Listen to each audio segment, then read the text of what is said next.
One voice has told it like no other. Channel Africa.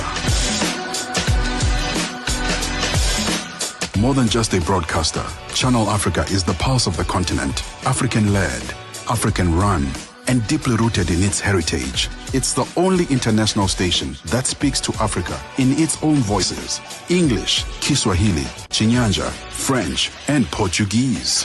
The languages that unite 1 billion people.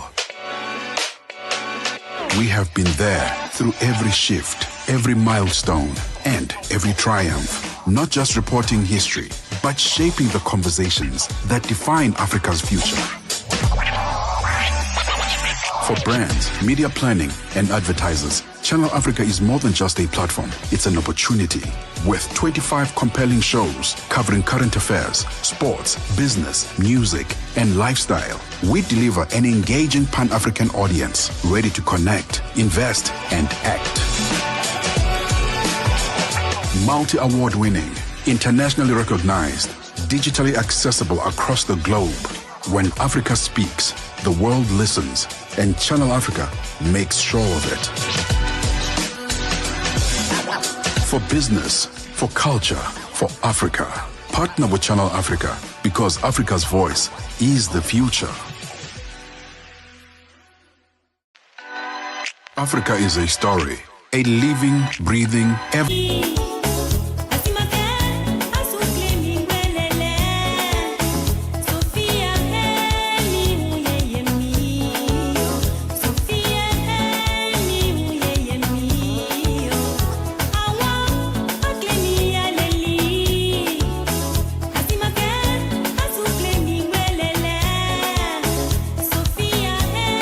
evolving masterpiece. And for over 5 decades now, one voice has told it like no other. Channel Africa. More than just a broadcaster, Channel Africa is the pulse of the continent, African-led, African-run, and deeply rooted in its heritage. It's the only international station that speaks to Africa in its own voices: English, Kiswahili, Chinyanja, French, and Portuguese. The languages that unite 1 billion people. We have been there through every shift, every milestone, and every triumph. Not just reporting history, but shaping the conversations that define Africa's future. For brands, media planning, and advertisers, Channel Africa is more than just a platform. It's an opportunity. With 25 compelling shows covering current affairs, sports, business, music, and lifestyle, we deliver an engaging Pan-African audience ready to connect, invest, and act. Multi-award winning, internationally recognized, digitally accessible across the globe. When Africa speaks, the world listens, and Channel Africa makes sure of it. For business, for culture, for Africa, partner with Channel Africa, because Africa's voice is the future. Africa is a story, a living, breathing, ever-evolving masterpiece. And for over 5 decades now, one voice has told it like no other. Channel Africa. More than just a broadcaster, Channel Africa is the pulse of the continent, African-led, African-run, and deeply rooted in its heritage. It's the only international station that speaks to Africa in its own voices: English, Kiswahili, Chinyanja, French, and Portuguese. The languages that unite 1 billion people. We have been there through every shift, every milestone, and every triumph. Not just reporting history, but shaping the conversations that define Africa's future. For brands, media planning, and advertisers, Channel Africa is more than just a platform. It's an opportunity. With 25 compelling shows covering current affairs, sports, business, music, and lifestyle, we deliver an engaging Pan-African audience ready to connect, invest, and act. Multi-award winning, internationally recognized, digitally accessible across the globe. When Africa speaks, the world listens, and Channel Africa makes sure of it. For business, for culture, for Africa. Partner with Channel Africa because Africa's voice is the future. Africa is a story, a living, breathing, ever-evolving masterpiece. And for over 5 decades now, one voice has told it like no other. Channel Africa. More than just a broadcaster, Channel Africa is the pulse of the continent, African-led, African-run, and deeply rooted in its heritage. It's the only international station that speaks to Africa in its own voices. English, Kiswahili, Chinyanja, French, and Portuguese. African perspective. It is 9 minutes after 10 p.m. Central African time. If you have just joined us, welcome to it. Heartlines with Sheila Ndikumana, keeping you company all the way through to midnight in Central African time. A big thank you to the team that was led by Tshepiso Makwetla on Africa World Hour. Catch it tomorrow between 9 and 10 p.m. Central African time. Listen, it has been a very interesting long weekend for myself. I find myself back here again. I wasn't here on Friday, so I'm really looking forward to having conversations with you. And we start off with a quote. Take care of your mental health as an act of self-love. Take care of your mental health as an act of self-love. Does that mean anything to you? Does it feel like a bit of a stretch? Are you saying, Sheila, actually, I don't know if the self-love thing is real? Listen, I'd love to hear from you. Find us on +27 6340 69126. And that particular quote, a teaser into the show that lies ahead. Taking care of yourself, particularly taking care of your mental health as an act of self-love. Let's jump back into the music. Africa in Business on Channel Africa. An investigation by South Africa's non-profit organization Open Secrets has found that telecoms company MTN has played a role in shutting down the internet during elections and wars in Sudan, Cameroon, Iran, Afghanistan and Uganda, thus enabling governments to silence the opposition. Interestingly, this isn't just unique to MTN. I think the report also looks at Vodacom DRC as being a proponent of one of these violations, particularly in shutting down the internet during the elections in 2018 and 2019. Autocratic regimes are able to utilize the licenses that they have with these telecom companies, basically to, suppress political dissent. And the result is that many people are left without connectivity. And not only does this affect people's ability to communicate with their loved ones and access vital emergency services, but also at a very basic level of access to information. The Open Secrets investigator, Lu Forno Ntuli. Africa in Business on Channel Africa. Weekdays from 1 to 2 p.m. Central African Time. Você é fluente em português? É apaixonado por rádio e quer trabalhar na África do Sul? Você tem documentos que o qualificam para trabalhar na África do Sul? Nesse caso, podemos ter uma oportunidade para você trabalhar no Canal África. Envie seu currículo e demonstração para Canal África at newsroom@channelafrica.co.za. Lembre-se, se você não receber alguma resposta nossa em 14 dias, isso significa que você não foi selecionado. Canal África, a perspectiva africana. 12 after 10 p.m. Central African time. Thank you so much for choosing us over the rest. DSTV's 802, if not 628 on OpenView HD. Now, the conversations that lie ahead. Before we jet back into the music, what happens when a psychologist realizes she doesn't know how to love herself? Julian Hoss shares how that moment changed her life, how transformational in actual fact. Her own journey allows her to bring transformation in other people's journeys. And she does this for couples through couples retreats and work in relationship and healing. That in the very first hour. Then in the second hour of the show, we have a conversation with Thembiso Nsele. She's witnessed life begin, pain unfold, and love deepen, often in the same moment. On International Day of the Midwives, Thembiso Nsele shares what it really takes to hold space for birth with grace, courage, and heart. That follows, but for now we get some music. Heartlines. Your late night window into Africa's deep conversations. the languages that unite 1 billion people. We have been there through every shift, every milestone, and every triumph. Not just reporting history, but shaping the conversations that define Africa's future. For brands, media planning, and advertisers, Channel Africa is more than just a platform. It's an opportunity. With 25 compelling shows covering current affairs, sports, business, music, and lifestyle, we deliver an engaging Pan-African audience ready to connect, invest, and act. Multi-award winning, internationally recognized, digitally accessible across the globe. When Africa speaks, the world listens, and Channel Africa makes sure of it. For business, for culture, for Africa, partner with Channel Africa because Africa's voice is the future. Africa is a story. A living, breathing, ever-evolving masterpiece. And for over 5 decades now, one voice has told it like no other. Channel Africa.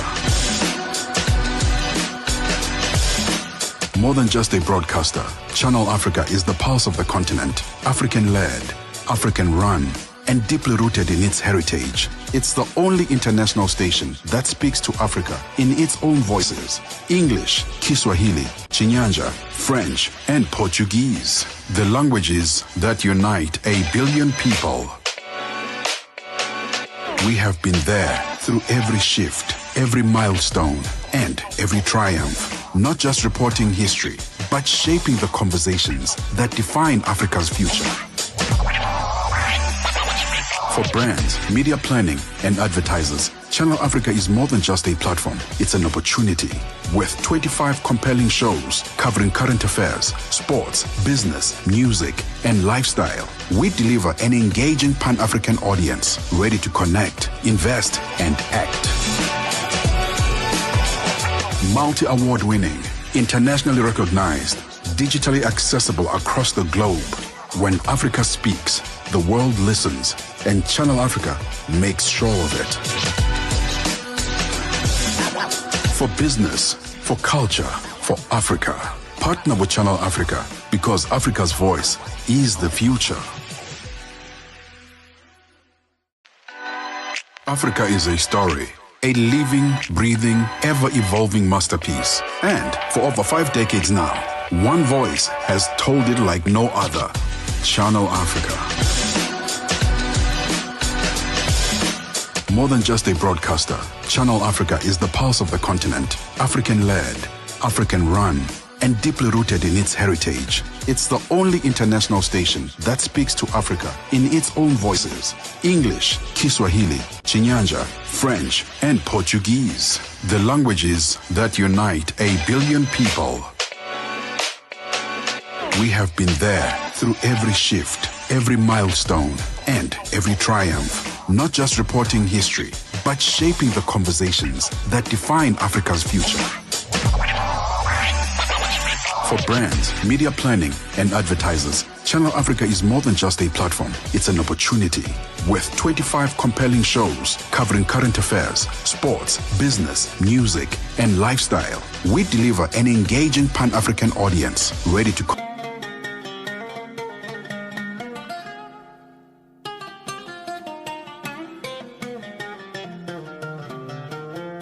connect, invest, and act.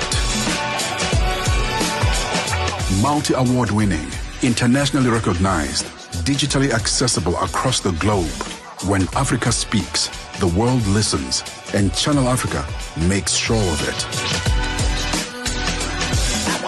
For business, for culture, for Africa, partner with Channel Africa because Africa's voice is the future.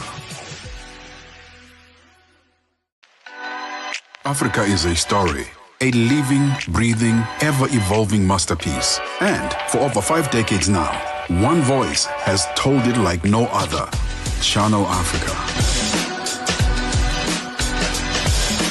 More than just a broadcaster, Channel Africa is the pulse of the continent. African-led, African-run, and deeply rooted in its heritage. It's the only international station that speaks to Africa in its own voices: English, Kiswahili, Chinyanja, French, and Portuguese. The languages that unite 1 billion people. We have been there through every shift, every milestone, and every triumph. Not just reporting history, but shaping the conversations that define Africa's future. For brands, media planning, and advertisers, Channel Africa is more than just a platform. It's an opportunity. With 25 compelling shows covering current affairs, sports, business, music, and lifestyle, we deliver an engaging Pan-African audience ready to connect, invest, and act.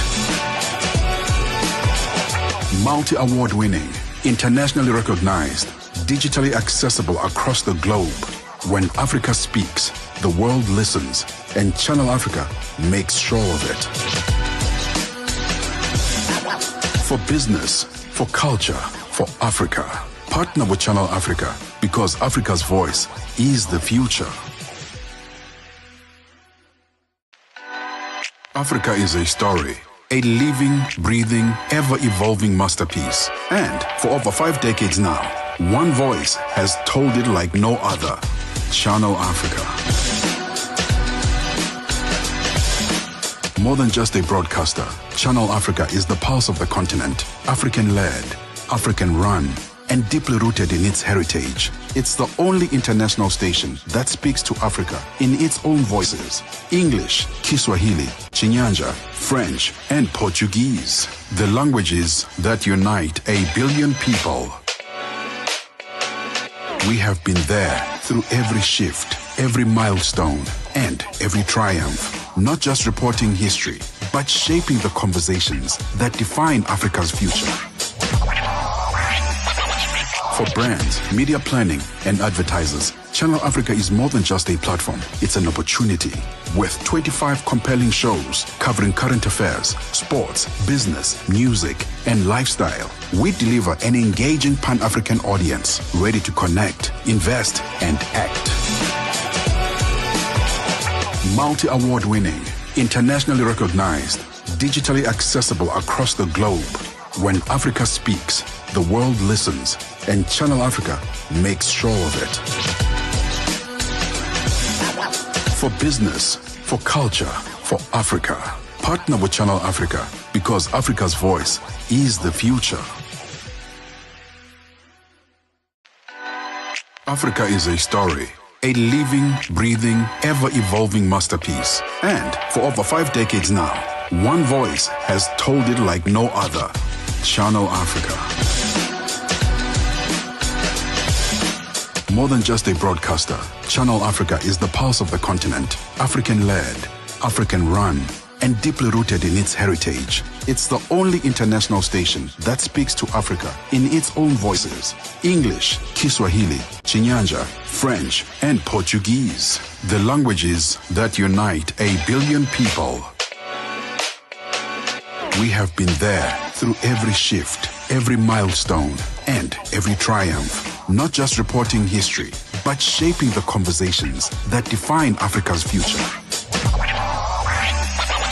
For brands, media planning, and advertisers, Channel Africa is more than just a platform. It's an opportunity. 2 minutes after 10 p.m. Central African Time. Trips to Algeria with Saad Massi, and that one titled Girinta. Before that, we traveled to Nigeria and South Africa. I see that Rotimi and Nasisi bring together that one titled Shade, a love declaration that I think ties in very well into the next conversation. Now, in the middle of a global lockdown, alone in her Johannesburg apartment, facing deep emotional burnout, Julianne Hoss asked herself a life-changing question. How can I know so much about the human mind, yet not know how to take care of myself? I think that is a pivotal start to the conversation. That moment sparked a transformation, a corporate consultant to relationship coach and retreat facilitator, driven by a mission to help other couples rediscover connection, passion, and emotional safety. Now, with a master's degree in psychology and training in systematic therapy, Julian now guides others through the same healing she fought for herself. Today, we dive into the importance of mutual compassion in relationships and the powerful work she leads through her couples retreats. Welcome, Julian Hoss. Hi, thanks for having me. How are you today? I am fantastic. Julian, before we get into the conversation, tell me, how many African countries have you traveled to? Oh, that's a good question. Of course, I've been living in South Africa for close to 10 years, and I visited all of the neighboring countries. And I think it was 2016 with my best friend from university when we took a trip to Nairobi and we traveled back back through Tanzania and Malawi back to South Africa. That was a great experience. And what was the take home for you when you discovered the landscape of Africa? I know that you are from Germany originally. What was one of the take homes for you where you were like, this is exactly where I want to reside? This is why I'm choosing Africa. So for me, it was mainly when I was in South Africa, it was the people I met and just also the perspectives they opened me up to, the view I had not only of South Africa, but also through that of myself and what I learned about Germany as well. And I think that was so interesting for me, so fascinating that I decided to stay. And a long time ago already with my friends in South Africa, we did youth camps and youth work. And that was, that just became a huge passion in my free time that I wanted to continue. And that's why I kept on coming back and I eventually got stuck, I guess. Sure. Julian, let's start off with just definitions, right? I think for the most part, we confuse a relationship coach with a couples counselor. What's the difference? But the difference between coaching and counseling or more therapy is really just how deep we go. So when we speak about coaching, we look more at what are the dynamics in a relationship, what are the tools you can use, how can you speak with each other, how can you open up and show compassion. And when we look more at counseling or therapy, we go deeper into your own underlying beliefs, into your upbringing and how that shapes how you attach to your partner or how you interact. Because a lot of the things that come up in a relationship, they actually take us way back to our childhood, back how we were raised. And a lot of the times when I work with couples and we go more to the therapy side and the deeper side, and there are those beliefs that come up and how you feel accused by your partner, or you feel not good enough, or you feel like there's something wrong with you, I ask them, where do you know that from? Where have you learned that? And also, what have you learned at home about a relationship, about conflict, and about what makes a family? And that's where therapy brings you back home, I may say. Yeah. And Julian, in, of course, your work with your clientele, what are some of the fundamental misconceptions that you have seen permeate? And I'm asking this because you spoke about childhood trauma. More often than not, I mean, personally, I don't think that my childhood seeps into my romantic life. I think I'm being cautious and brave and strong, and I'm applying some level of wisdom. But what are some of the strings that you have seen common with your clientele when it comes to trauma and how they then project this into their relationships?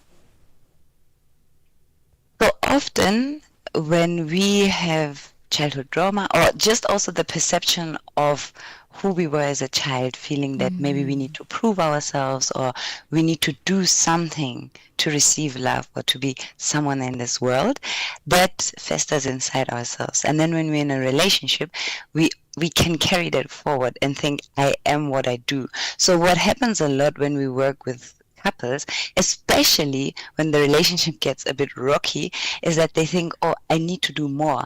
I need to be better. I need to somehow prove myself.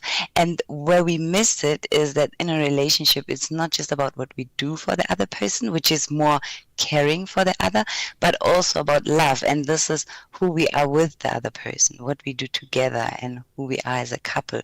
And oftentimes in a childhood where there was trauma, or where there was the feeling that maybe not being fully accepted or not being fully seen, we develop this notion that we need to give to receive love, or we need to be needed. And that can become a problem in a relationship. And something that I also often see that stands in between us and our partners, or us and a healthy relationship, is also guilt and shame. So oftentimes when we make a mistake, and it's interesting that you say we're so conscious of it. So many of us, we've analyzed that and we really understand ourselves in depth, and we're so cautious. But what is sometimes missing is the self-compassion. So when we make a mistake, we nearly like beat ourselves up, and then we justify, explain, or defend, and that makes it hard for us to connect. So a lack of self-forgiveness that we carry from childhood can also be a barrier or an obstacle to really connect deeply. Speaking of struggles, Julianne, you've had some struggles of your own. Walk us through that time you were in your apartment during lockdown, that transformative, pivotal moment where you decided that you were going to change not just your life, but the lives of very many. Yeah, that was, lockdown, I suppose, in COVID was a crazy time for most of us. And it's now 5 years ago. But what shocked me at the time really was when I felt that the life I had created and the job and all of the coping mechanisms somehow fell away, that I had such a hard time to show up for myself. And that was a shock because I had studied psychology and I've learned so much, and I was like, what is going on here? And it took me home precisely to the point that it's not enough to understand everything that is going out there, but really to practice how to be good to ourselves, to practice how to show up for ourselves. And that's why I always say to my clients, self-reflection is so important and it's the first step, but we need to bring it together with some level of self-compassion or some friendship with ourselves so that we can really bring the change. And what I learned at that time is that it comes back to also small things in day to day. What can I do today to enjoy the time I have just by myself on my own in my flat? And that helped me to really find the joy in day to day. And I also realized that the work I was doing, it wasn't really fulfilling me. And I realized what I really wanted to do was work with people, work with couples, work with other people, because that has always fascinated me. And that also brings me joy. Even on the days when I feel really low, I still enjoy the sessions that I have. I still enjoy meeting people, learning about their stories, and walking this journey together. Julianne, is that the concept of mutual compassion? Is this compassion for self and partner, or is this compassion between two partners? For me, it really comes down to the compassion for ourselves and our partners. But when we work with couples, I always say, there's actually 3 of you in the room. There's the one partner, the other partner, and the relationship. And we need to try to understand the 3 of you. Because the dynamic that plays out in a relationship is something completely new and unique. Because it's technically 2 lives merging. And at the end of the day, we need to bring that compassion for everyone who's in the room. And why it's so important also, so, couples counseling has a lot of, it's very similar to mediation. And what we say when we receive our mediation training as therapists is we call it like the empathy shower. That as people, we really want to feel heard. We really want to feel understood. And only then we open up to solutions and to the way forward. And that's why we watch very closely when there's one partner in the room, or maybe both, that haven't felt heard, that haven't felt understood. They really close up. they're really on guard or they have their walls up, and no tool that I would introduce or no activity or no way of speaking to each other will bring any change to the relationship before they haven't been able to speak their mind, and they didn't get the impression that my partner heard me out. They really understood where I was coming from. And it always goes much deeper than what we're fighting about. Because in couples counseling, I always say it's like taking a submarine down to the ground of the ocean. And what we're fighting about is really just at the surface. So there's a joke that we say as couples counselors is that no couple ever got divorced because of the toothpaste or because of the dishes, or not even like the in-laws or so forth. Yeah. It's really about the deeper things we're fighting for. And when we take that submarine down, we try to understand not just what you're fighting about, but what are the emotions involved? What are your needs? What is the deeper longing that you're fighting for? And that's where we meet each other. So when we fight on the surface, it feels like we're drifting apart. But when we go down and we understand it on a deeper level, that's where we can reconnect. And for example, take an example when we fight in a relationship, and for example we say, you never have time, you never show up for me, you're never around, and then it goes back and forth. The one feels accused and defends themselves or brings something from the archive that the partner has done wrong, and we go back and forth. But then when I actually ask them, what are you fighting for? What do you need? What is your wish from your partner? Then it sounds completely different, and it often sounds more like, I miss you. I wish that we can have more time. I wish that we can laugh again together. I wish that we can connect again together. And that's where we meet each other in a relationship. And that's why we say every accusation is a hidden wish. So if I say, you never helped me, there is an underlying wish that I want us to feel like we are a team. We are in this together. Or when I say, you don't understand me, you never hear me out, there's an underlying wish to say, please take the time to really learn who I am and understand me. The voice of Julie Ann Hoss joining us this evening. She is a therapist. She is also a retreat facilitator. We'll be getting into that conversation very soon. Julie Ann, my hand is on my heart because that statement about every complaint bearing some level of wish desired by a partner is truly something I don't think we see. I don't think we sort of gauge from the surface level. How do you get partners in a relationship to hear each other, right? I mean, you live with this person on the daily and your communication is clearly ineffective. It's not effective at all. How do you get them to listen to one another? How do we change the dynamics of how we speak to each other so that I can be heard as opposed to me battling it out for you to see and find out who will win? Well, sometimes we play the role of a translator. So, for example, in a relationship, we'll often have one partner. It's often the partner who also works a lot and feels very responsible for the household.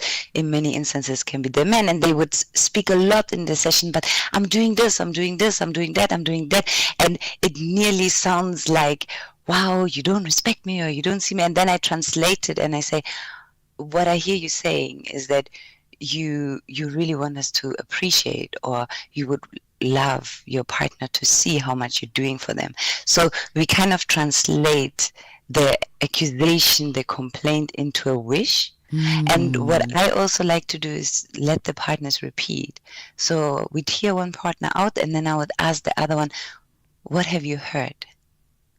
And then I ask again, what do you think are the emotions that your partner is currently going through? And there it can also really help to learn our deepest wounds. And I love that activity that I do with couples. You know, I give you each a paper and then I say, just write down what you perceive is your partner's deepest wound, or what hurts them the most, what gets to them the most, and then write it down for yourself as well.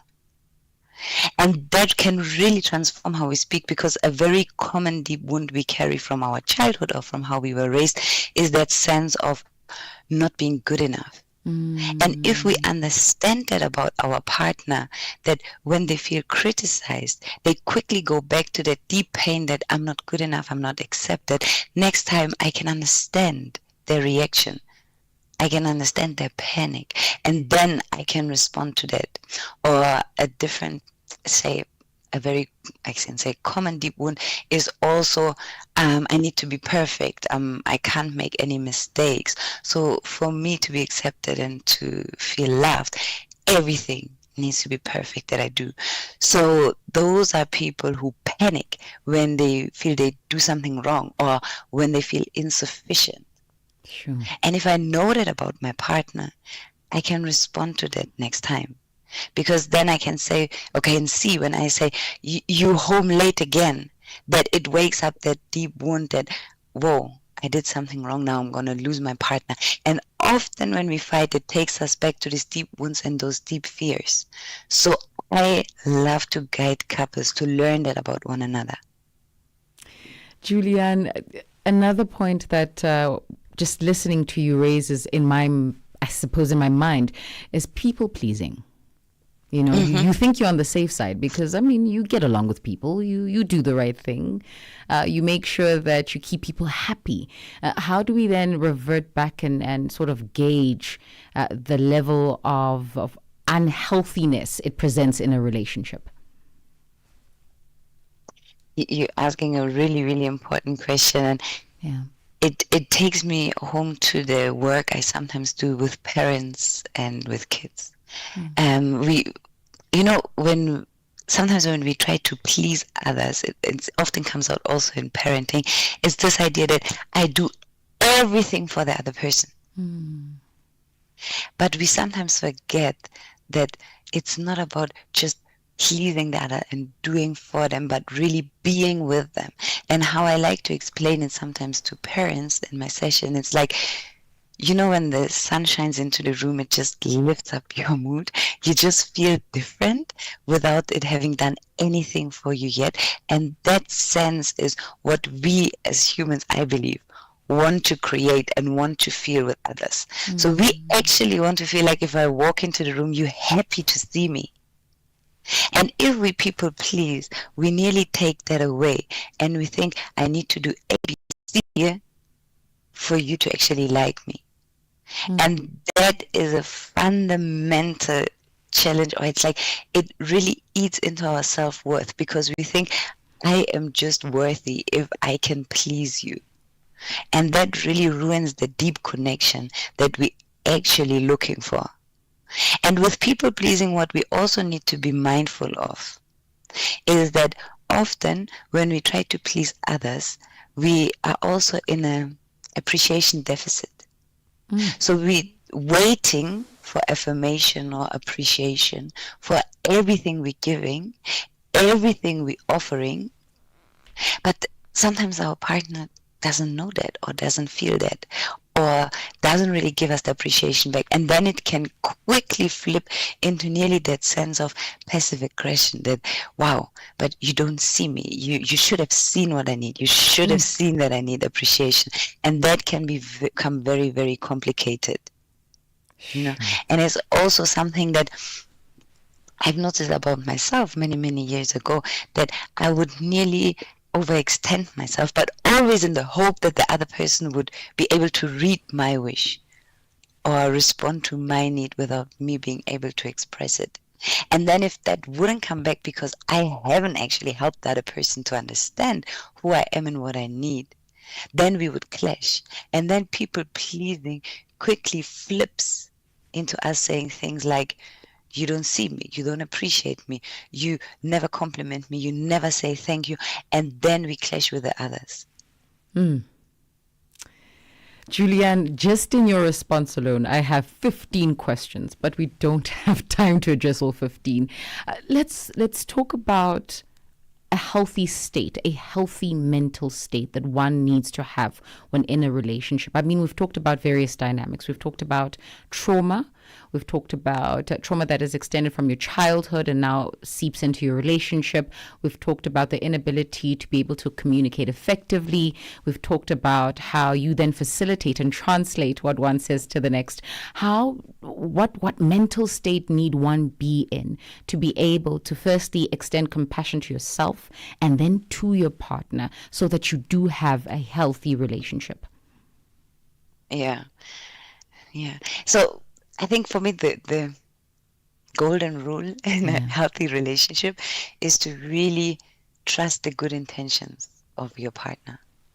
Because the moment we feel our partner doesn't care or they don't have our best interest at heart, that's when relationships really break down. And often I play it back to the couples that I work with to say, I have the impression that you see your partner as a threat. I have the impression that you nearly in the boxing ring, ready to defend and fight for yourself because you feel your partner is against you. And then I try to show them that you both here, you both try and you both have good intentions, but you're doing it in very, very different ways. And that's why nearly the second state of mind for a healthy relationship is also, and that was also transformative in my training when I read about this concept of really asking couples, what makes you feel that the fights and the conflicts that you're having is or are a problem? Because it is very important to understand that when there's tension and conflict in a relationship, it doesn't mean that you're wrong for each other or you're not a good fit or there's something severely going wrong. It's a natural part of a relationship, because I always say, you get into an active conflict only in a space where both partners care and they want to stay in the relationship, but also if you feel, no, this is a space that can respond to my needs. This is a space where I feel I can be happy. Then we get into conflicts, because if you are somewhere and we're not really invested in making this work or staying in the space, there is no active conflict, because you can just say, okay, cool, I'm not coming back tomorrow. Or if you're in a space where you feel, and a lot of people feel like that in the workplace, that no, man, this will never work for me. I will never get appreciation or affirmation here. I'm just here to, suffer and do my job and then go out again. It's often also perceived as abusive spaces. Then we're also not getting into an active conflict, because we're like, what would I fight for? I've already accepted there's nothing here for me to gain. But in a relationship, we get into so many conflicts precisely because we want to stay. We want this to work, but we want it to work in a way that is good for our partners and that is good for us. And that's why we run into the conflict. That's why I say conflict it's a positive sign. It's a sign of a healthy relationship. And just that shift in how couples perceive their clashes or the conflict that they get into, it can also help a lot. And that's why I also love the work we do at the retreats with multiple couples in the room, because it also really just normalizes the conflicts that we're having. And then I think it's also very important to always come with an open mind and not to say, oh wow, now we again in this downward spiral, in this vicious cycle, because I guess a lot of people will notice that in the relationship, we have the same fights over and over and over again. They start at different points in time. They start with different reasons.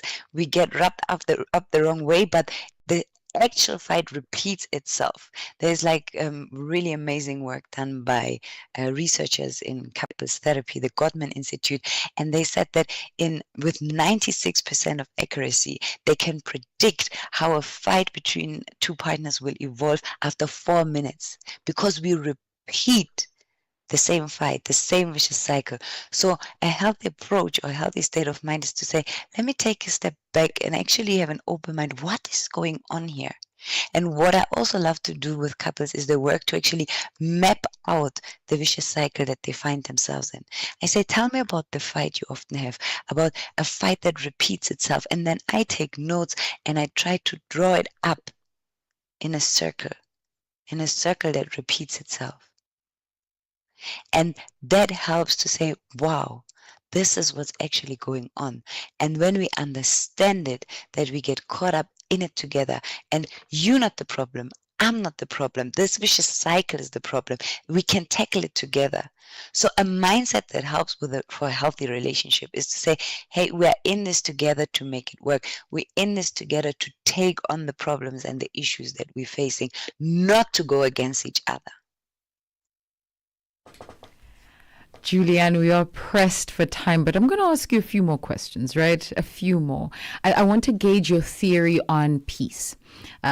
You've been seeing recently in social media, nothing should affect my peace. In order for me to maintain my mental health, I choose peace. Therefore, I will cut anything that conflicts and disturbs whatever I deem as peace. How do we change that mindset?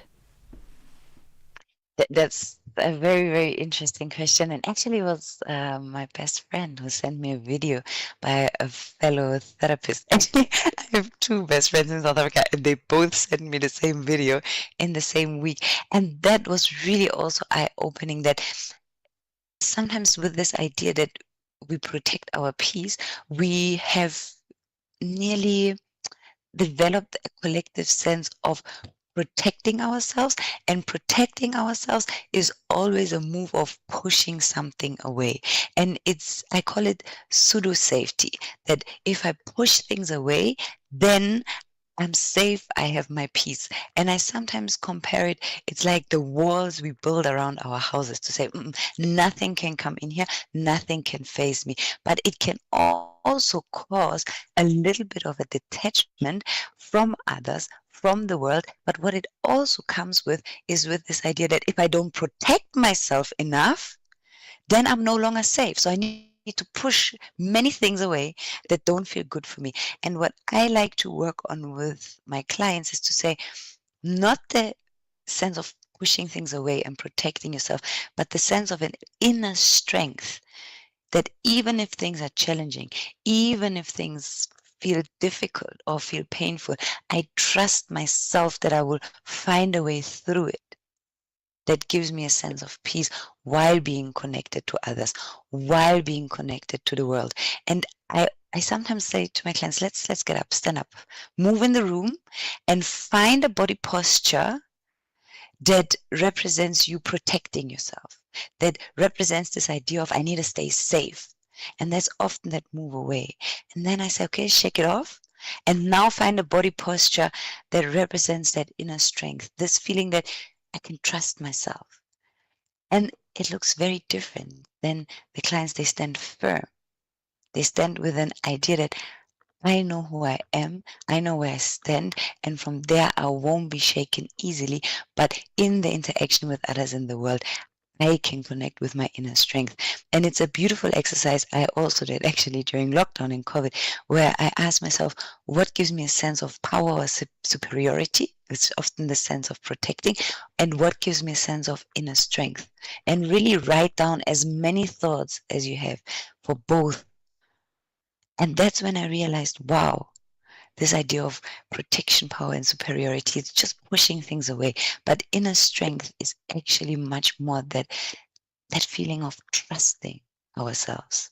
And I think that's what we need in relationships, because then we can connect but still stand firm and still feel strong and still feel like, we can live with that peace. Sure. Julianne, listen, I'm speechless at this point, because I think these are some of the conversations that we don't see happen in society.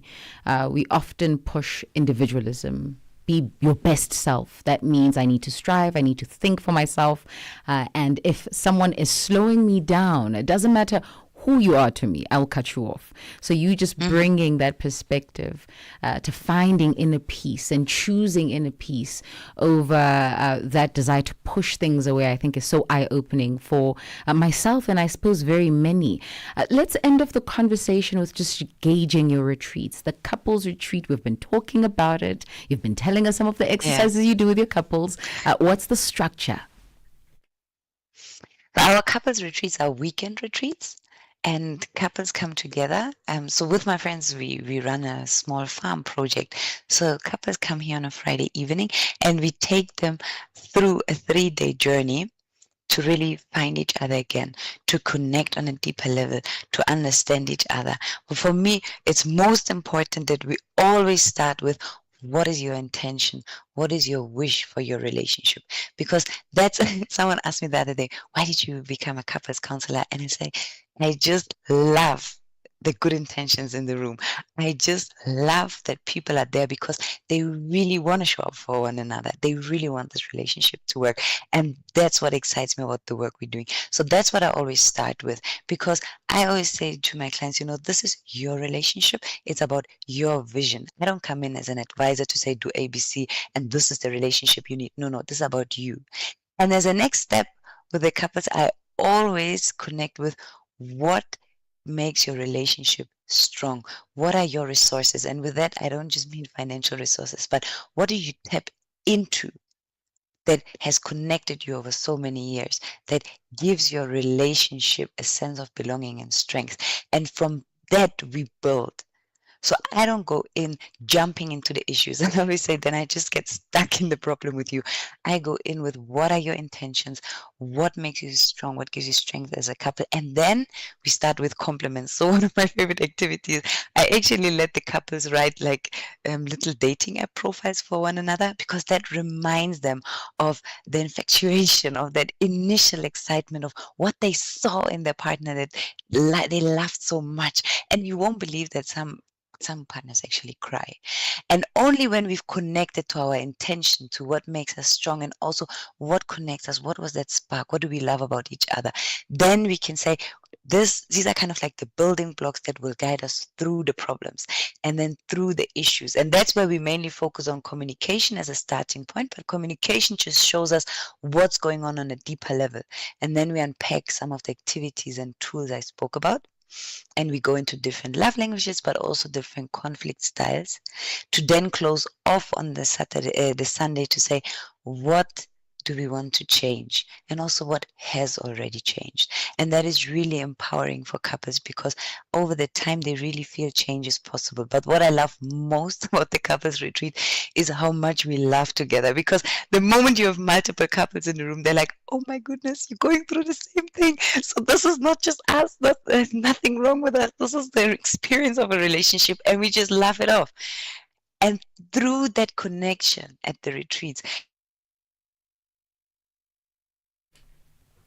it is 54 minutes after 10 p.m. Central African time. We will try and get Julie-Ann Hoss back on the line. I don't know about you, but listen, everything in my being is going, I need to see Julie-Ann after this. Okay? I want to DM her. Julie, you're back with us, so you can continue that thought. Sure, you can find me online, www.reflectwithjulienne.com. Also, I'm on Instagram, reflect_with_Julienne. It's with an E at the end. So that's how you'll find me. And yeah, you can reach out and get in touch. I'm looking forward to hearing from you. And lastly, Julienne, since you started this business, can we ask, are we allowed to ask, are you in a relationship? And is the counsel you give assisting your personal life? That's such a great question. So I'm exploring a relationship at the moment. So yes, and it's so interesting because the counsel I give and the advice I give, it's always great advice, but bringing it home is the difficult work, and that's where the self-reflection comes together with the self-compassion. Yeah. So I still have to practice it on a day-to-day, but you have to face it. Your therapist is also just a human being. And at some point it's also, I'm like, oh my goodness, here I go again, and I should know it better. And at the end of the day, I think that's also the beauty about love and the beauty about relationship, that we don't love each other despite our flaws and our shortcomings, but we love each other with that. And that's what I truly believe in. And that's what I remind myself. And we remind each other as fellow therapists that, hey, we encourage our clients that you don't have to be perfect to be in a relationship and to be loved and to love others. Yeah. You just have to show up as who you are and be honest and open yourself up to the growth. And that's what I also try to do myself. Julie-Ann, I hope we get to speak to you soon. There's much to unpack concerning couples, concerning just personal growth and also mental health. Thank you so much for joining us this evening. Thank you so much for having me. It was a huge pleasure. That is the voice of none other than Julie Ann Hoss, who is a therapist as well as a retreat facilitator. And she was talking to us about a myriad of things. In all honesty, I just think I'm going to take a moment to replay this conversation mentally. I'll tell you why. Some of the descriptors for the reasons why we lash out at each other in relationships, the reasons why we cannot hear each other, were shared with us this evening. Julianne doing such an extremely important job in helping us understand, firstly, ourselves a bit better, and also the dynamics of our relationship. I think my take home is that in a relationship, there are three elements. There's you, there's your partner, and then there's the relationship itself. While you think on that, let's get some music. Heartlines, connecting you with Africa's love culture into the night on Channel Africa, the African perspective.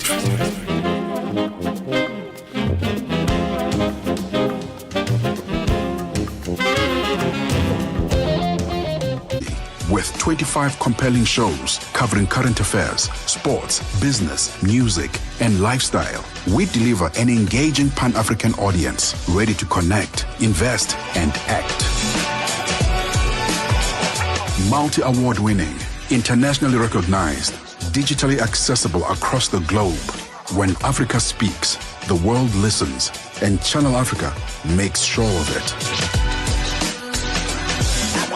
For business, for culture, for Africa. Partner with Channel Africa because Africa's voice is the future. Africa is a story, a living, breathing, ever-evolving masterpiece. And for over 5 decades now, one voice has told it like no other. Channel Africa. More than just a broadcaster, Channel Africa is the pulse of the continent, African-led, African-run, and deeply rooted in its heritage. It's the only international station that speaks to Africa in its own voices: English, Kiswahili, Chinyanja, French, and Portuguese. The languages that unite 1 billion people. We have been there through every shift, every milestone, and every triumph. Not just reporting history, but shaping the conversations that define Africa's future. For brands, media planning, and advertisers, Channel Africa is more than just a platform. It's an opportunity. With 25 compelling shows covering current affairs, sports, business, music, and lifestyle, we deliver an engaging Pan-African audience ready to connect, invest, and act. Multi-award winning, internationally recognized, digitally accessible across the globe. When Africa speaks, the world listens, and Channel Africa makes sure of it.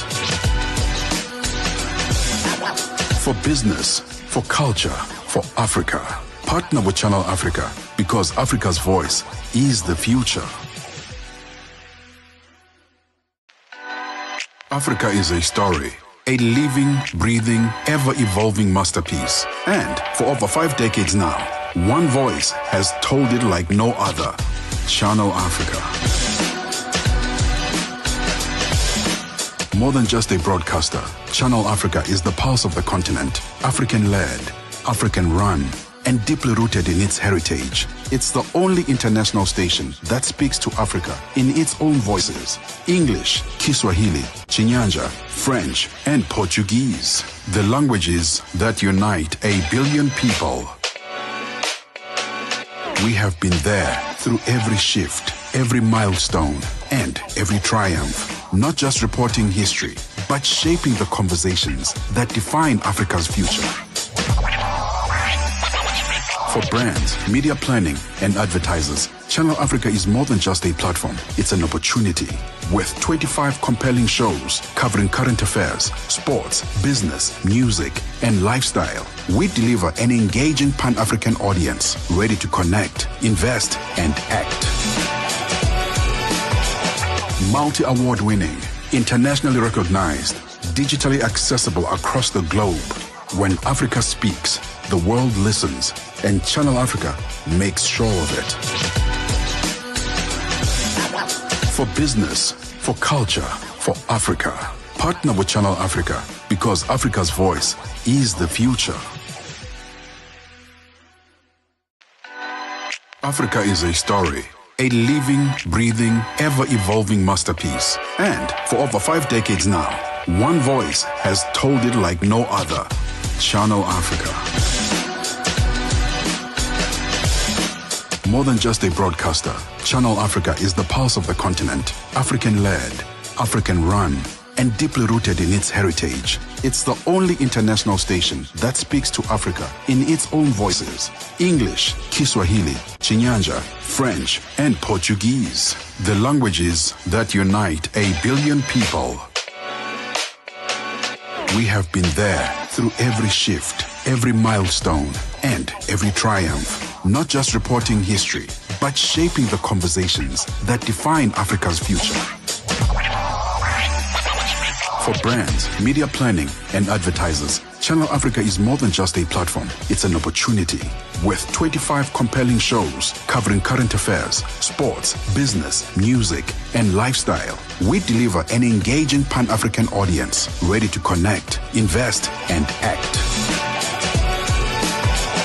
Multi-award winning, internationally recognized, digitally accessible across the globe. When Africa speaks, the world listens, and Channel Africa makes sure of it. For business, for culture, for Africa. Partner with Channel Africa because Africa's voice is the future. Taking you into the night with love stories, fresh music, and inspiring voices from across Africa.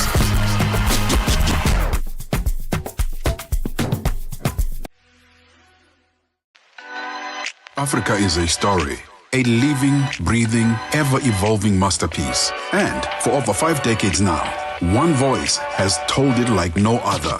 Channel Africa. More than just a broadcaster, Channel Africa is the pulse of the continent, African-led, African-run, and deeply rooted in its heritage. It's the only international station that speaks to Africa in its own voices. English, Kiswahili, Chinyanja, French, and Portuguese. The languages that unite 1 billion people. We have been there through every shift, every milestone, and every triumph. Not just reporting history, but shaping the conversations that define Africa's future. For brands, media planning, and advertisers, Channel Africa is more than just a platform. It's an opportunity. With 25 compelling shows covering current affairs, sports, business, music, and lifestyle, we deliver an engaging Pan-African audience ready to connect, invest, and act. Multi-award winning, internationally recognized, digitally accessible across the globe. When Africa speaks, the world listens, and Channel Africa makes sure of it. For business, for culture, for Africa. Partner with Channel Africa because Africa's voice is the future. Africa is a story, a living, breathing, ever-evolving masterpiece. And for over 5 decades now, one voice has told it like no other. Channel Africa. More than just a broadcaster, Channel Africa is the pulse of the continent, African-led, African-run, and deeply rooted in its heritage. It's the only international station that speaks to Africa in its own voices. English, Kiswahili, Chinyanja, French, and Portuguese. The languages that unite 1 billion people. We have been there through every shift, every milestone, and every triumph. Not just reporting history, but shaping the conversations that define Africa's future. For brands, media planning, and advertisers, Channel Africa is more than just a platform. It's an opportunity. With 25 compelling shows covering current affairs, sports, business, music, and lifestyle, we deliver an engaging Pan-African audience ready to connect, invest, and act. Multi-award winning, internationally recognized, digitally accessible across the globe. When Africa speaks, the world listens, and Channel Africa makes sure of it. For business, for culture, for Africa. Partner with Channel Africa because Africa's voice is the future. Africa is a story, a living, breathing, ever-evolving masterpiece. And for over 5 decades now, one voice has told it like no other. Channel Africa.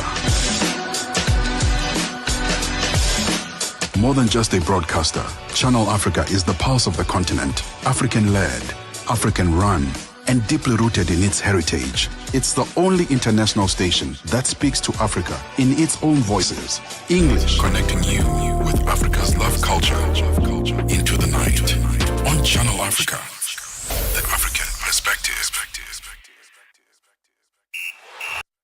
The Morning Switch Weekend with the Shy Guy. Just the other day, I went to pick up my daughter from school, and as per usual, her friends don't usually come to my car just to say hellos and goodbyes. So this particular day, they made this comment about my jacket, saying that it's giving baddie vibes. You say my jacket is giving what? It's giving baddie vibes.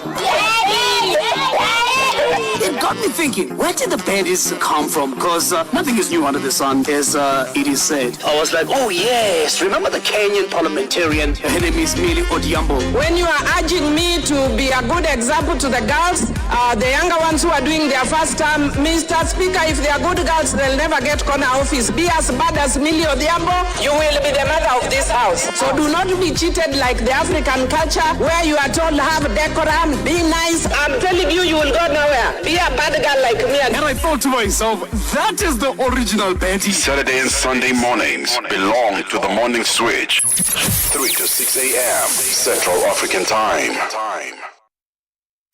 Heartlines, connecting you with Africa's love culture into the night on Channel Africa. The African perspective.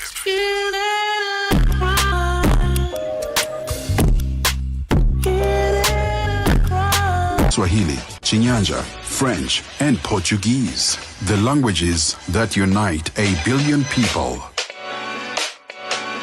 We have been there through every shift, every milestone, and every triumph. Not just reporting history, but shaping the conversations that define Africa's future.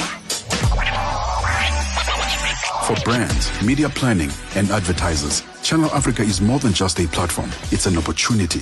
With 25 compelling shows covering current affairs, sports, business, music, and lifestyle, we deliver an engaging Pan-African audience ready to connect, invest, and act. Multi-award winning, internationally recognized, digitally accessible across the globe. When Africa speaks, the world listens, and Channel Africa makes sure of it. For business, for culture, for Africa. Partner with Channel Africa because Africa's voice is the future. Africa is a story, a living, breathing, ever-evolving masterpiece. And for over 5 decades now, one voice has told it like no other. Channel Africa. More than just a broadcaster, Channel Africa is the pulse of the continent, African-led, African-run, and deeply rooted in its heritage. It's the only international station that speaks to Africa in its own voices. English, Kiswahili, Chinyanja, French, and Portuguese. The languages that unite 1 billion people. We have been there through every shift, every milestone, and every triumph. Not just reporting history, but shaping the conversations that define Africa's future. For brands, media planning, and advertisers, Channel Africa is more than just a platform. It's an opportunity. With 25 compelling shows covering current affairs, sports, business, music, and lifestyle, we deliver an engaging Pan-African audience ready to connect, invest, and act. Multi-award winning, internationally recognized, digitally accessible across the globe. When Africa speaks, The world listens, and Channel Africa makes sure of it. After 11 p.m. Central African time, that beautiful number coming in by Rema, one of his latest, with that one titled, Baby, Is It a Crime?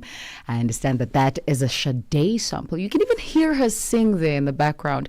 Before that, we had a song titled Nobody by DJ Neptune alongside Joe Boy and Mr. Easy, taking us to Nigeria and Ghana, respectively. And then we kickstarted off the beautiful triple play with that High Life song, that by King Sunny Ade, taking us to Nigeria. If you've just joined us, welcome to it. This is Heartlines. Sheila Ndikumana keeping you company, and I'm with you all the way through to midnight in Central African time. It is the second hour of the show. Now that you've perhaps simmered down from the very first hour's conversation, let's talk about the next. What is to come in this hour? She's witnessed life begin, pain unfold, and love deepen, often in the same moment. If I were to put that as a quiz or a descriptor, and I were to ask you, who is that? We probably wouldn't get it right, all of us. I thought about it just now, and I'm like, Sheila, I wouldn't be able to guess that as we honor midwives on International Day of Midwives, Stembiso Nsele is going to be joining us and really just sharing with us what it takes to hold place for birth with grace, courage, and heart. That comes up next. For now, let's get some music. Heartlines, connecting you with Africa's love culture into the night on Channel Africa, the African perspective.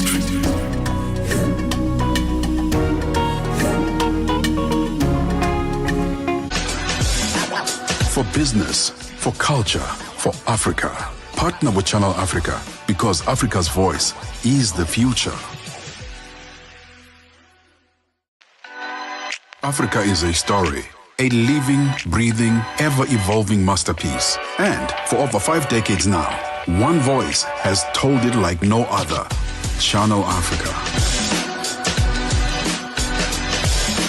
More than just a broadcaster, Channel Africa is the pulse of the continent, African-led, African-run, and deeply rooted in its heritage. It's the only international station that speaks to Africa in its own voices: English, Kiswahili, Chinyanja, French, and Portuguese. The languages that unite 1 billion people.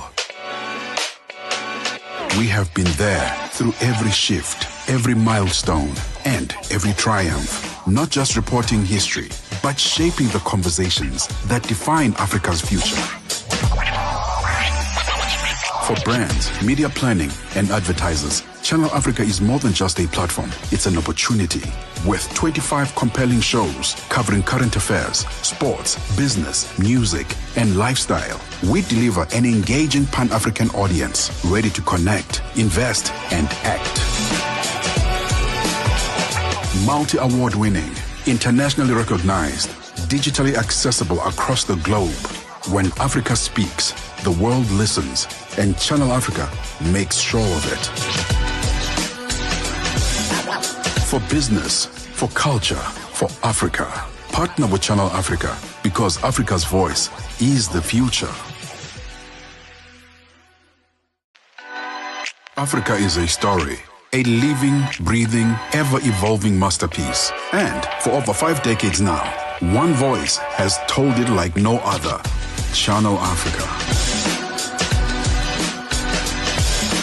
More than just a broadcaster, Channel Africa is the pulse of the continent, African-led, African-run, and deeply rooted in its heritage. It's the only international station that speaks to Africa in its own voices: English, Kiswahili, Chinyanja, French, and Portuguese. The languages that unite 1 billion people.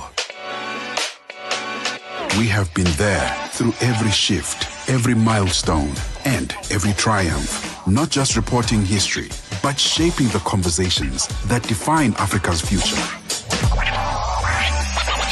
For brands, media planning, and advertisers, Channel Africa is more than just a platform. It's an opportunity. With 25 compelling shows covering current affairs, sports, business, music, and lifestyle, we deliver an engaging Pan-African audience ready to connect, invest, and act. Multi-award winning, internationally recognized, digitally accessible across the globe. When Africa speaks, The world listens, and Channel Africa makes sure of it. The 11 p.m. Central African time. The song titled Sunlight to My Soul, a 2024 release by a 5-time Grammy Award-winning artist, Angelique Kidjo, featuring the renowned Gospel Soweto Choir. This song particularly standing as a testament to the power of musical collaboration, bridging genres and geographies to create a timeless piece that resonates with its audience worldwide. I'll tell you what, I think it's also a beautiful introduction into the way we can best honor the people of the moment. Now, today is International Day of the Midwife. With the rising sun that comes, so does life.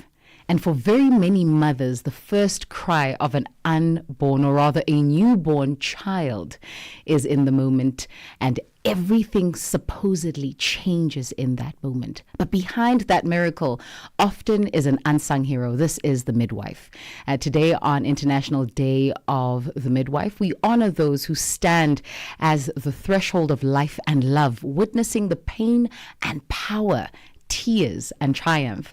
Our guest today is Thembiso Nsele, a deeply experienced midwife, registered nurse, and passionate advocate for gentle, graceful births, with 14 years experience, of course, in the service of midwifing, including private practice and international work, as she helped countless families become or rather welcome their little one with life and dignity and care. She believes that every birth is sacred. And I think we'll start there. Every birth is sacred. Welcome, Thembiso, to Heartlines. Thembiso, are you with us? With you? Thembiso, pardon me, we missed you there. Are you with us? Yeah, I'm here. Fantastic. Thank you so much for joining us this evening. Welcome to Heartlines. I love the statement, every birth is sacred. What does that mean to you? Number one, it means it doesn't begin with giving birth. For couples, we pray to bring life. Our womb is regarded as soil that can harvest, nurture a seed that will grow potentially into this beautiful life. So when I say it's sacred, it's because as women, we are taught to say you can refer to your baby as the fruit of your womb. So can you imagine having to plant a seed, harvest it, bear it, and nurture it and watch it grow? It's something that you can only sort of like customize. And nobody else can do that but you. So that's why I refer to it as something so sacred, because nobody can do it like you. Thembiso, I want to understand why this particular path. What drew you to becoming a midwife? So I studied nursing. It was a 4-year course. And within the course, midwifery was integrated. Tell you what, I was scared in the beginning, just seeing a baby being born. But I guess with my personality, I'm a gentle person. I'm soft-spoken, and I can really relate to different levels of people from different parts. So, combination of my personality and my work just drew me closer to being a midwife. So you've worked across the public, the private, and the international spaces, right? What have those different environments taught you about birth care? Actually, it's not different as we think. It's the same because we are human. Our bodies as women were designed and made to be childbearing. Yeah. So the only difference might be geographic status, economic status. But I tell you, if a woman is in labor, the contractions are the same. When you tell a woman now it's time to push, whether there's a language barrier, that there's a sense of understanding that now we need to do this. And we connect as women on that level. So I wouldn't say that there's much of a difference, because I've been lucky to actually experience working internationally for government sectors and private sectors, and it's the same. Stembi, so the term, or I suppose the phrase graced and loved, is important to you when looking at the process of giving birth. I want to understand what that looks like practically and why, of course, this is important. Practically, it's because we tend to take a woman giving birth lightly. Now we just like celebrate the aim of like, hey guys, I'm pregnant, I'm going into labor. But there's actually a thin line of life and death when a woman goes into giving birth. So number one, we ask for grace to say, power of the higher above, be with me as a midwife who is going to be conducting this birth. Be with this woman who's going to be actually giving birth. And for a woman to solemnly trust you as a healthcare provider, sometimes you also are in awe to say, these women really trust me with their lives, and you don't have any choice but also to give it all to a power that's high above, to say, you know what, some things are beyond my control. So we need grace and we need love, which is a universal language that every couple needs when they are in that moment of bringing life into this earth. Sure. When you said there's a thin line between life and death, I got chills, because this is not a forward-thinking thought, right? I don't even think it's in some people's hindsight, right? Sure. We are just grateful that the baby's here, that mommy bear is okay, and we're willing to continue with our lives. Let's talk about some of the challenges you face as midwives. Challenges that we face. Number one, we are women. So being a woman, already there's that sense of you don't have power, right? You need to constantly prove yourself. Number two, being a woman who is a professional, sometimes your professionalism is questioned. Questioned by your clients themselves, questioned by your colleagues, questioned by doctors, and now you constantly need to prove yourself to say, no, listen, I'm not here for my benefit, but it's to benefit the community. It's to benefit the people out there, and to also give people that experience that they can carry for the rest of their lives, to say, you know what, I wouldn't have changed it or have it done any other different way. Sure. You know, with that being said, Stembiso, I can only imagine that the challenges have made you stronger as a woman, as a mother, as a healer, as a midwife, that you have become all the more better at your craft. You've become all the more resilient in life in general. How do you think this has benefited you? Well, number one, like you said, I'm a mother myself. So, and I'm a mother of a teenager. So I've been a mother for a while. And when you think of the experience that you had, and as the years go by, you think, okay, with these new generations, things are differently. But it actually teaches you as well that, you know what, with your experience, if you got robbed, in a sense of maybe things didn't go your way, or you were not treated in a certain way, you also get an opportunity to heal through this woman. One thing that people don't understand, that being a midwife and assisting with childbirthing heals us also, because we also go through a lot. We experience a lot. We experience death. We experience loss. We experience babies that are not well and moms who don't make it. And when you go into a birth where everything goes so smoothly from the beginning to the end, you actually get healed. like I said, working in a government hospital, you have a huge influx of patients. The overturn is massive. So it's basically one patient after another. And you don't really get to give that one-on-one care that you would really love to. Sometimes, yes, you do fit it in somewhere, but it's just not enough. And there are some situations that will always remind you of situations where you felt like I could have done more or I could have done better. But when you get the opportunity to do it, it's almost like redemption. And it's almost like a second chance that God gives you to say, no, you know what? Things were meant to be that way on that day. But today, you're given a clean slate to rewrite a story and make it beautiful. Let's talk about other ways that you find room to heal.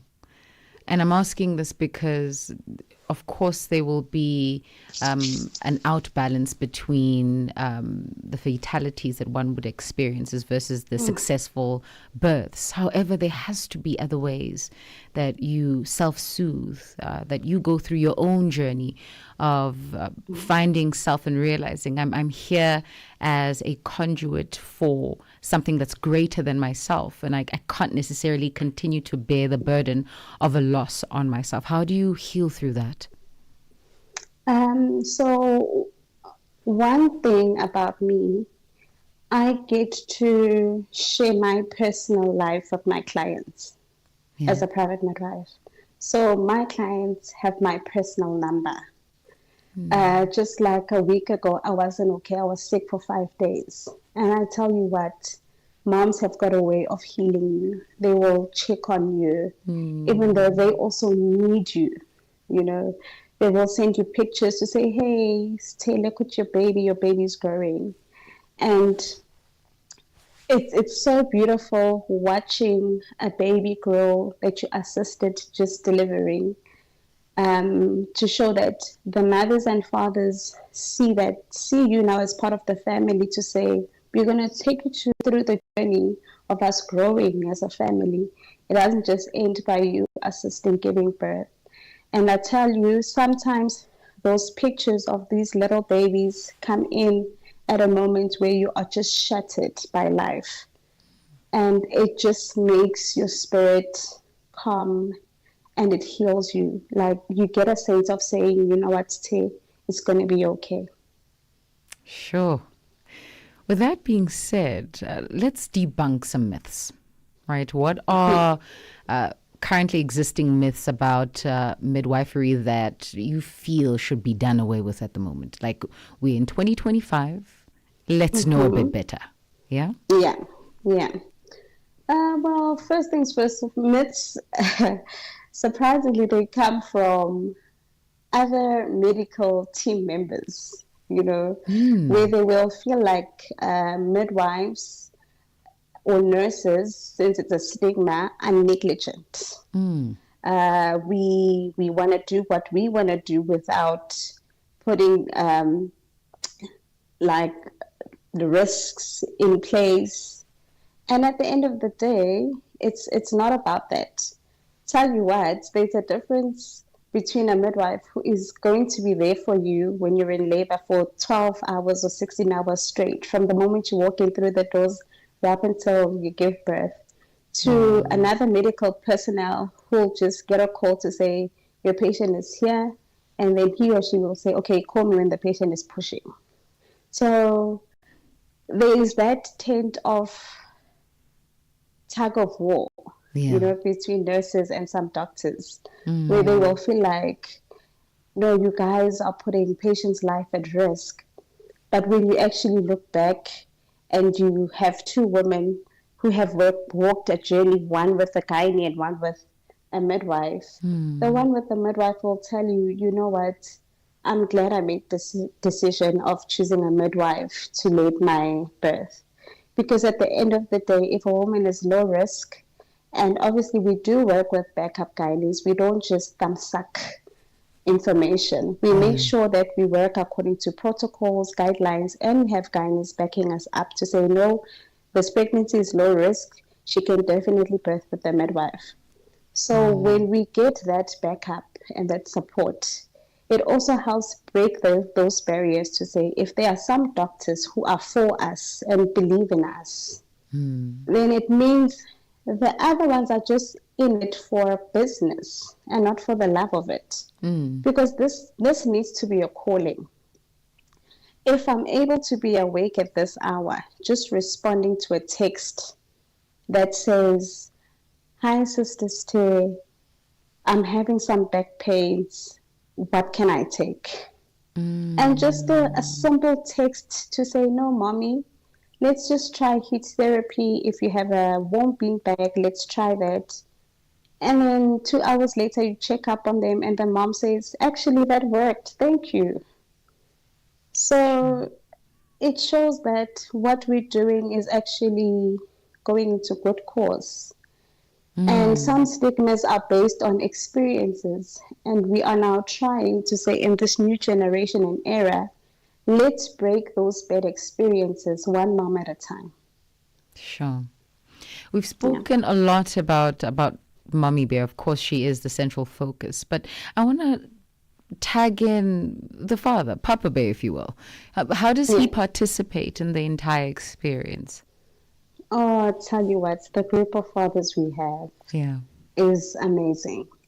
So Daddy comes in right from the beginning, from consultation days when they come in for checkups, to hear their baby's heartbeats, monitor the growth of the baby, make sure mom is okay, not developing any conditions in the pregnancy, to coming and viewing the space to say, this is where my baby's going to be born.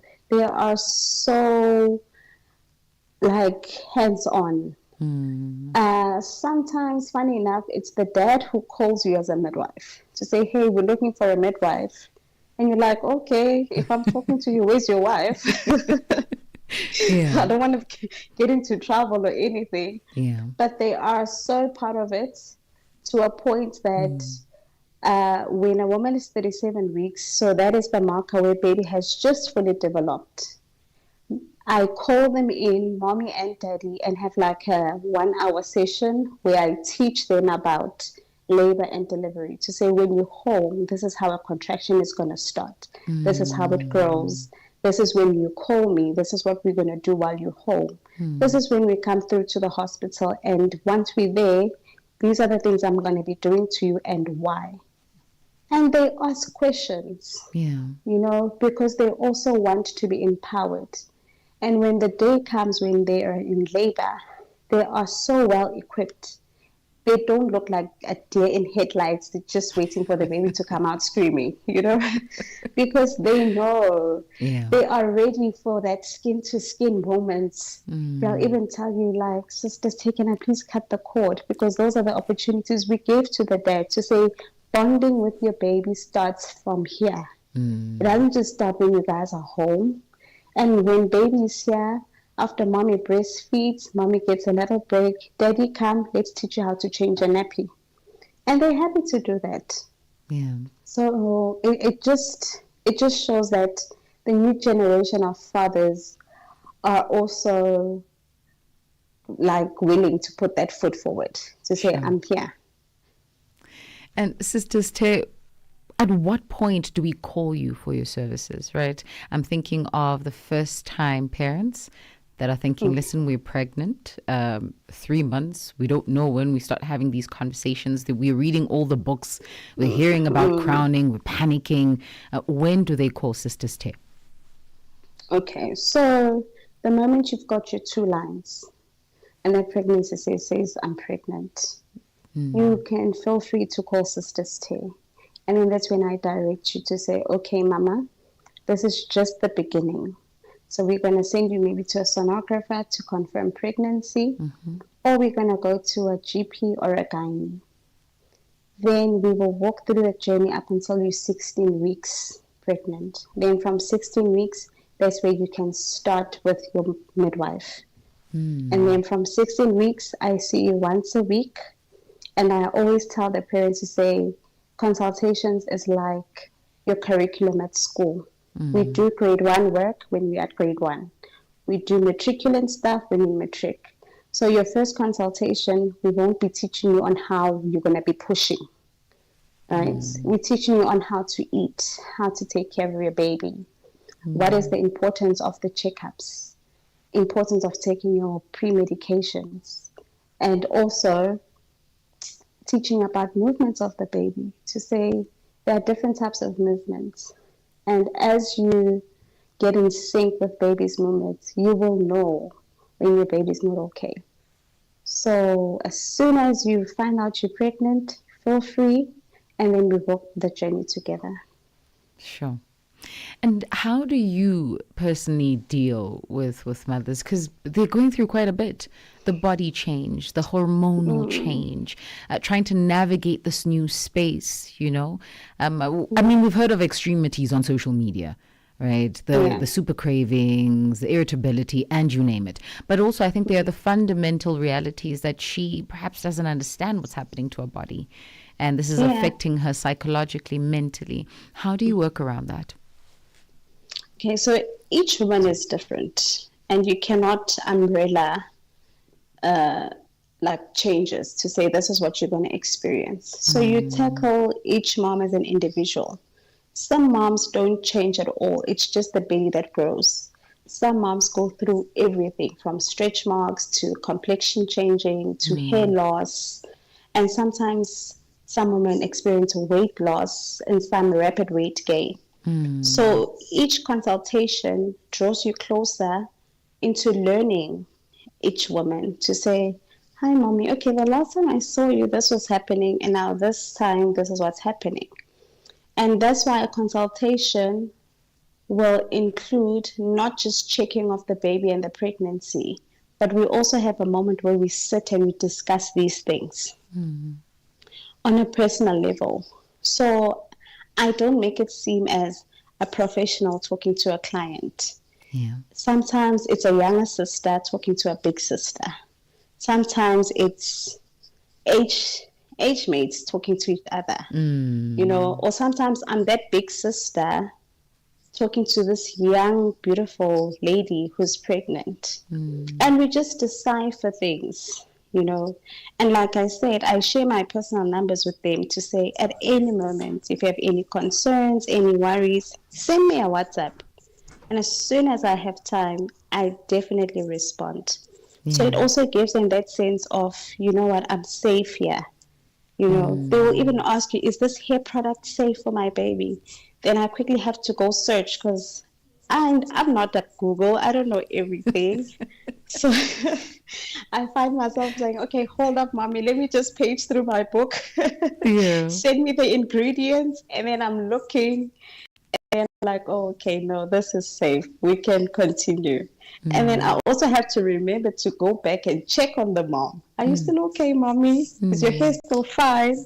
You know, so it just differs. You know, you just tackle one mom at a time, give them health education, make them feel comfortable. Yeah. And what do days like this mean to you as a midwife, International Day of the Midwife? What significance does it have for you? It means a lot. It means a lot, especially being in a space of being a private midwife, where I get to lead my own practice. Because it just shows that as one human being, I'm responsible for so many lives. And when you are given that calling to say, hey, there are lives depending on you, it's not just numbers. You get to take your role and see your role in a different manner, to say, actually, hey, I'm so blessed. And at the same time, I need to be responsible and not reckless. So having a day that is just made to make us shine or put a light upon us shows us that what we're doing is great, and more women actually need us. You can imagine how many, let's say you are working in a hospital, you're on shift, and which is 12 hours. You can just finish one night delivering 4 moms alone. That's 4 lives. You know, that's just 4 lives of babies. If you include the parents, that's 8 sets of parents. and it doesn't just affect them. They also have parents, there's grandmothers, there's mother-in-laws. Everyone is just waiting for that moment. Yeah. So International Midwife Day is a day that shows us to say, you know what, as the world, we appreciate you guys. You leave your families, you spend long hours at work, you try and put in your best when it comes to other families. So it really means a lot to say we are appreciated. And it's also a day that makes us put positive over negative experiences to say we are definitely healing one birth at a time. And sisters, therefore, he or she was listening, saying, I want to step into I suppose, I don't even want to call it an occupation. I want to step into the calling of being a midwife. I believe that this is the path I need to take. What wise words of counsel would you give them? Wise words would be, you have to be selfless. Sure.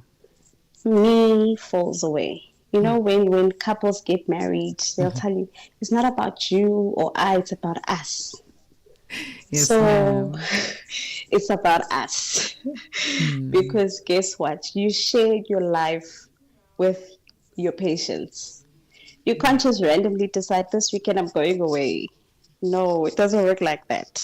Your life is on hold because someone might call you at 2 a.m.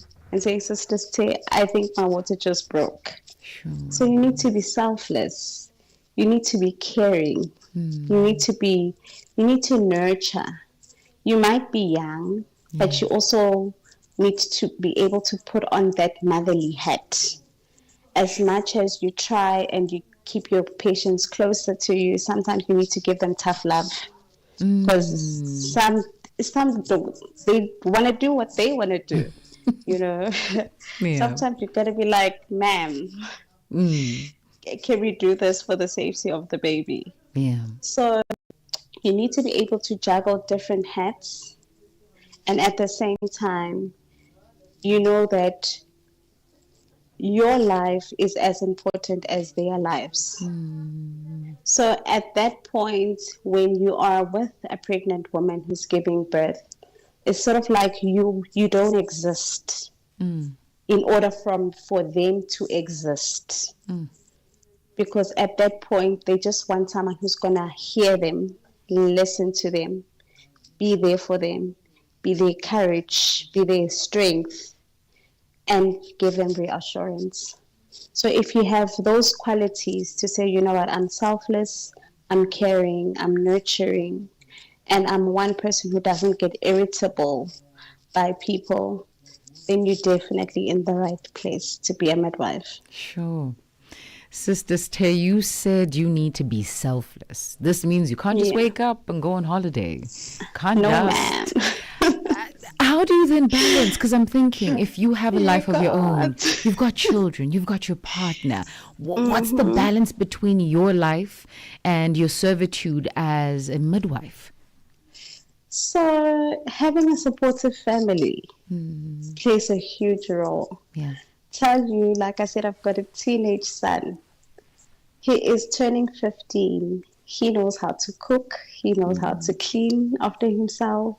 He knows how to stay home alone and keep himself safe, because he knows when mommy wakes up and leaves, he doesn't know when he's going to see me. Sure. And if you have a partner, your partner also needs to understand to say, if my wife or my girlfriend is leaving now, I might see her tomorrow in the afternoon, So support plays a huge role. And also, it helps you not being a one-man ship as a midwife. You need to have good relationships with your colleagues because life happens. There are life situations that you cannot put on divert or place on hold, Like 2023, I lost my brother in November. And now you can't say to the moms, what you please press pause while I'm busy facing the situation. Then as soon as I'm healed, I'll come back.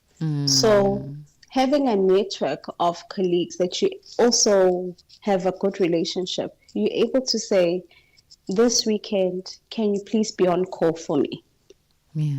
And you choose people who are, in terms of your working ethics, mirror you, so that you know when you send your clients to that colleague, you're not going to get complaints. Instead, you're going to get compliments to say, thank you so much, Sister Tay. The person you referred me treated me so well. So you need to have like a support system at home and at work to say, guys, this is happening. I need someone who's going to be on call. And I have beautiful women backing me up who are willing to step up and be like, okay, Choma, when do you want me to stand in? Yeah. Sure. Sisters Tay, thank you so much for reminding us that birth is not just a medical event. It's a sacred transition. It deserves tenderness, strength, and all the love, all of it. And thank you for the service you bring. We appreciate what it is you're doing, and we hope that your cluster, your crowd, your network can only grow so that we're seeing safer, more tender, more loving births taking place. Thank you so much. Thank you. That is the voice of Sthembiso Nsele, who joins us this evening, a deeply experienced midwife, a registered nurse, and a passionate advocate for gentle, graceful births. What a conversation.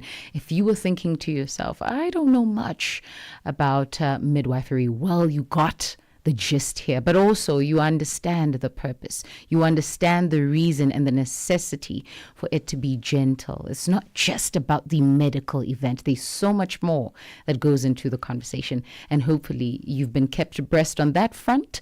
Listen, a few seconds before we get to say happy birthday to a special somebody. Heartlines. Your late night window into Africa's deep conversations.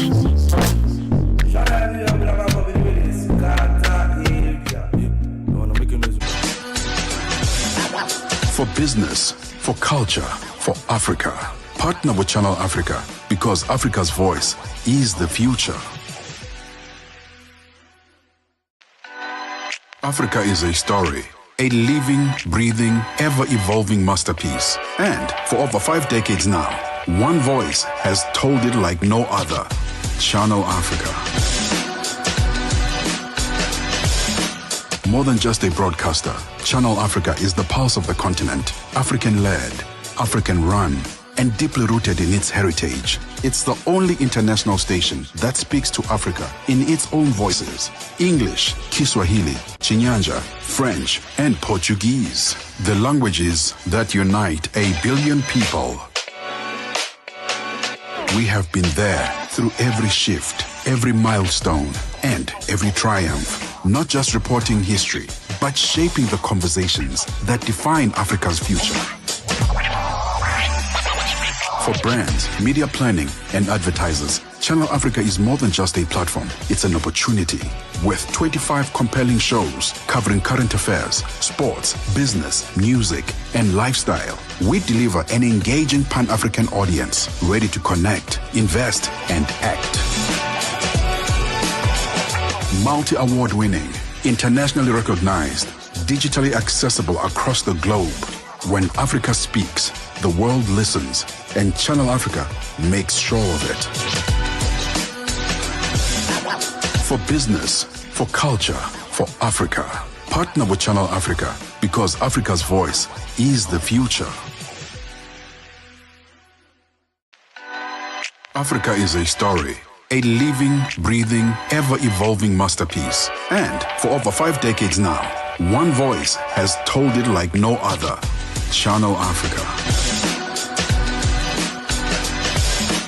More than just a broadcaster, Channel Africa is the pulse of the continent. African-led, African-run, and deeply rooted in its heritage. It's the only international station that speaks to Africa. By Shelly Poppy, that one titled Lahore. If you've just joined us, welcome to it. Heartlines with Sheila Ndikumana wrapping up, in actual fact, coming to an end. Let's just reflect on some of the conversations we had in the very first hour. Gauging, firstly, mental health, the importance of loving yourself and finding love in taking care of your mental state. But not just this, the importance of compassion between you and your partner and you and yourself.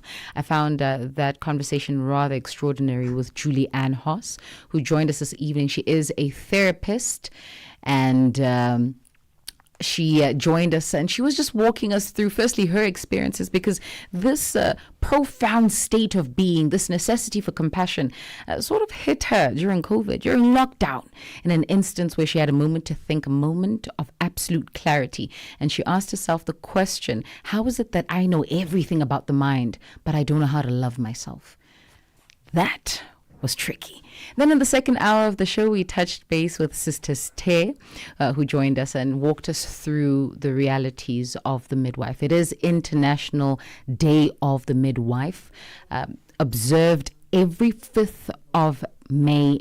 I was about to say 2025. That's not it. Every 5th of May. It's an annual observation. And we, in actual fact, honor these individuals who usher life into existence. And we absolutely appreciated her walking us through her experiences, but also helping us gauge the experiences of a midwife and the importance for midwives in society. With that being said, that is how we sum up Heartlines, but we are going to be speaking to Morris Touch, the host of the Afro Republic, who broadcasts live from our Bulawayo studios this evening, and is doing a young +1. Morris Touch turns a year old today. Morris, happy birthday to you.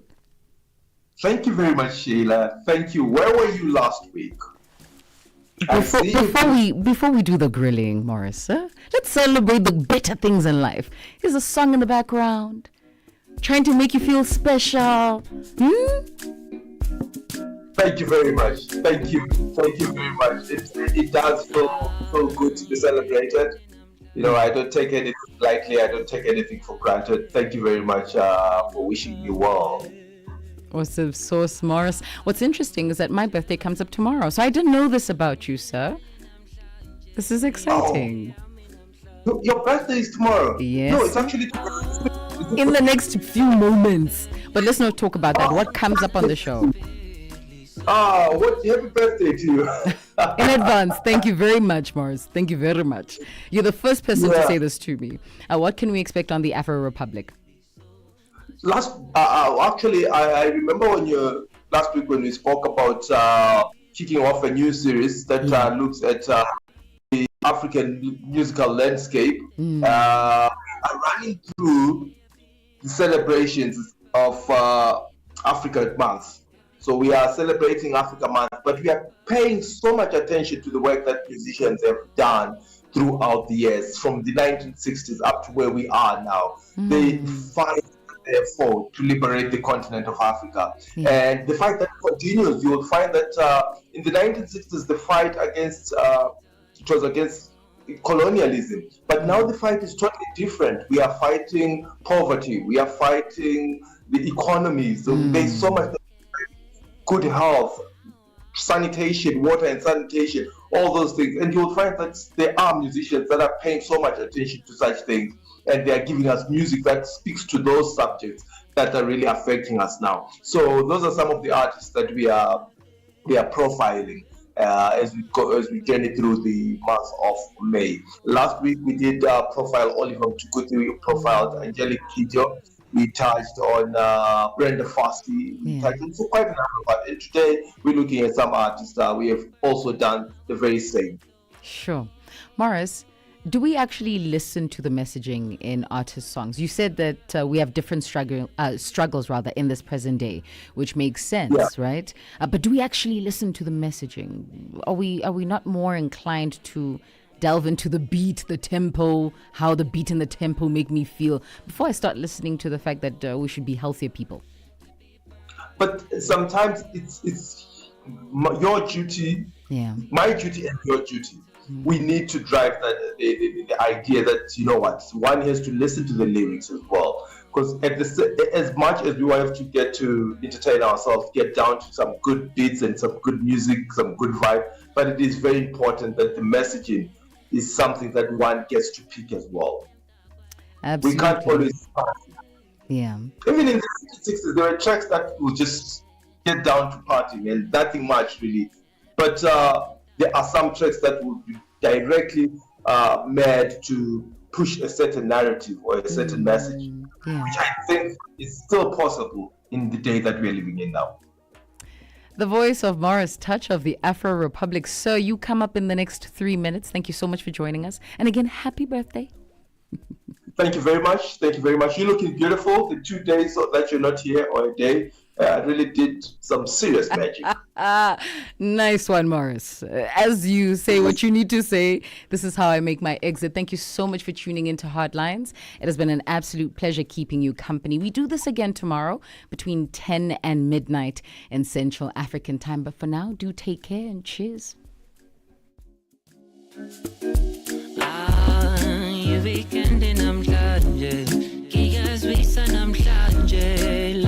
Voices: English, Kiswahili, Chinyanja, French, and Portuguese.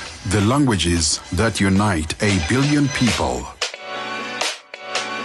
We have been there through every shift, every milestone, and every triumph. Not just reporting history, but shaping the conversations that define Africa's future. For brands, media planning, and advertisers, Channel Africa is more than just a platform. It's an opportunity. With 25 compelling shows covering current affairs, sports, business, music, and lifestyle, we deliver an engaging Pan-African audience ready to connect, invest, and act. Multi-award winning, internationally recognized, digitally accessible across the globe. When Africa speaks, the world listens, and Channel Africa makes sure of it. For business, for culture, for Africa. Partner with Channel Africa, because Africa's voice is the future. Africa is a story, a living, breathing, ever-evolving masterpiece. And for over 5 decades now, one voice has told it like no other. Channel Africa.